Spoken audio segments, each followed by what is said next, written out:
Okay, so today we're going to break down two massive, seemingly unconnected stories that actually happened at the exact same time. On one hand, you have a high stakes global standoff, and on the other, a deeply personal battle for healing. It's a fascinating look at how a nation can fight a war on two completely different fronts. And it's this contrast that's so striking, right? We're going from a tense international showdown that could affect the entire world to a groundbreaking new domestic policy that has the power to change and even save individual lives. Let's unpack both. All right, first up, let's turn to that external front. We're heading to a major flashpoint in the Middle East. So, we're talking about the Strait of Hormuz. Now, you got to understand, this isn't just any stretch of water. It is a critical choke point. A huge chunk of the world's oil flows right through here. So when Iran decides to shut it down, which they did again, it sends shock waves around the globe instantly. And the reaction from the White House? It was swift and, well, pretty blunt. The president basically framed Iran's move as them playing games, a negotiation tactic that he saw coming and one he wasn't going to fall for. But here's where things get really interesting, just kind of confusing. Look at the timeline here. Within a single 24-hour period, the official word from the president was that the strait was open. But then, just hours later, both intelligence officials and the Iranian military were saying, nope, it's completely locked down.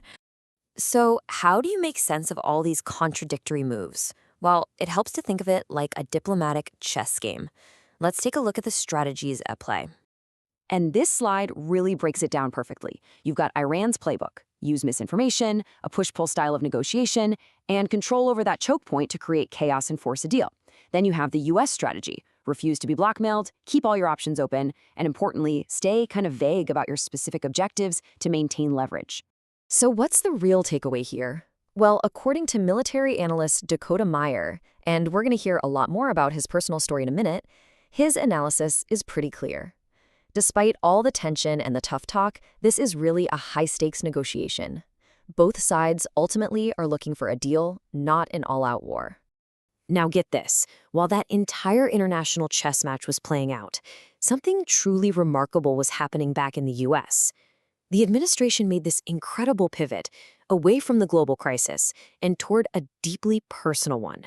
A huge announcement that focuses on the internal battles fought by thousands of American veterans. The president signed an executive order to do what?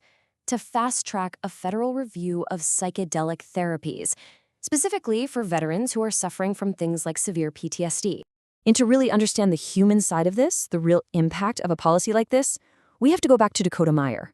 Because beyond his military analysis, he has a powerful personal connection to this exact issue.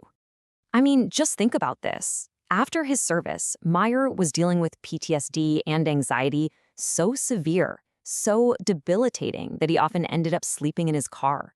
He said he was nearly out of options, desperate to find any treatment that would help him be the father he wanted to be.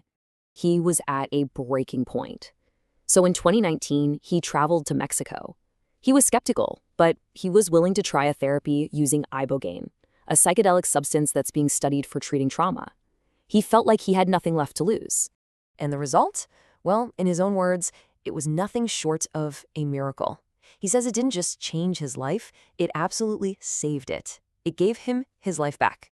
So you're probably wondering, okay, what does that actually mean? What did it feel like?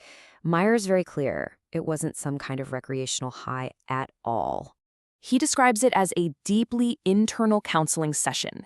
He says it was like a tool that allowed him to get past his conscious mind, past all the noise and anxiety, to confront his trauma head-on.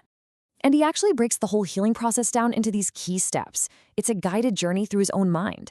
First, you process the trauma. Then you face it without the normal barriers of anxiety. After that, you can file it away, make sense of it. And finally, you can actually move forward without the trauma controlling your life. So just how profound was this one weekend of therapy for Meyer? The impact it had on him was immediate and lasting. Just listen to this. He said, "I came back and I haven't had an ounce of anxiety since." To go from severe chronic anxiety to literally none at all, that is a life-altering transformation. It just goes to show you the incredible potential of these treatments. And that brings us to the final, crucial point that Dakota Meyer leaves us with. It's a question, really, that challenges all of us to think about our preconceived notions of medicine, especially when people are suffering so much. He asks, what are we not willing to do in order to heal people? It really makes you think.